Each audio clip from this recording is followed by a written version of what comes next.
deserves the amount of attention that we're giving to this particular incident. So this morning, I come to you not only as the superintendent of the Chicago Police Department, but also as a black man who spent his entire life living in the city of Chicago. I know the racial divide that exists here. I know how hard it's been for our city and our nation to come together. And I also know the disparities, and I know the history.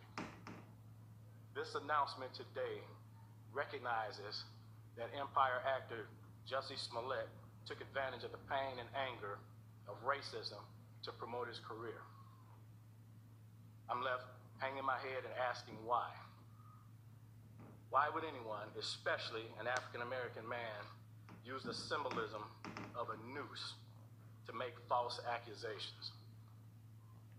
How could someone look at the hatred and suffering associated with that symbol and see an opportunity to manipulate that symbol to further his own public profile?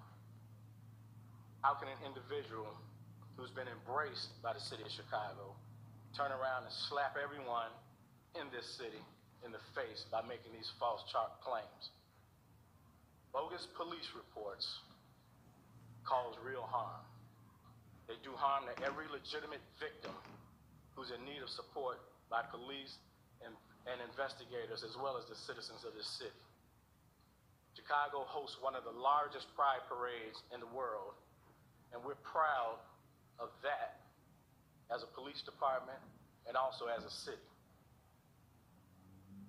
We do not, nor will we ever tolerate hate in our city, whether that hate is based on an individual's sexual orientation, race, or anything else. So I'm offended by what's happened, and I'm also angry. I love the city of Chicago and the Chicago Police Department, warts and all. But this publicity stunt was a scar that Chicago didn't earn and certainly didn't deserve. To make things worse, the accusations within this phony attack received national attention for weeks. Celebrities, news commentators, and even presidential candidates weighed in on something that was choreographed by an actor. First, Smollett attempted to gain attention by sending a false letter that relied on racial, homophobic, and political language. When that didn't work, Smollett paid $3,500 to stage this attack and drag Chicago's reputation through the mud in the process. And why?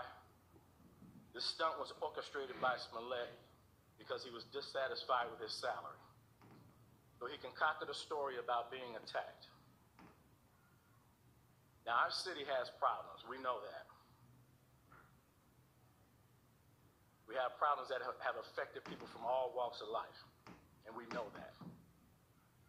But to put the national spotlight on Chicago for something that is both egregious and untrue is simply shameful. I'm also concerned about what this means moving forward for hate crimes. Now, of course, the Chicago Police Department will continue to investigate all reports of these types of incidents with the same amount of vigor that we did with this one. But my concern is that hate crimes would now publicly be met with a level of skepticism that previously didn't happen. That said, Smollett was treated as a victim throughout this investigation until we received evidence that led detectives in another direction.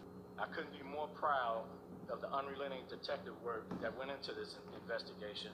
I couldn't be more proud of every investigator that played a part in it. Detective work that we saw in this case is indicative of the work that our detectives do every day in this city. This case in particular involved hours of video evidence, which when combined with old-fashioned police work, uncovered the truth.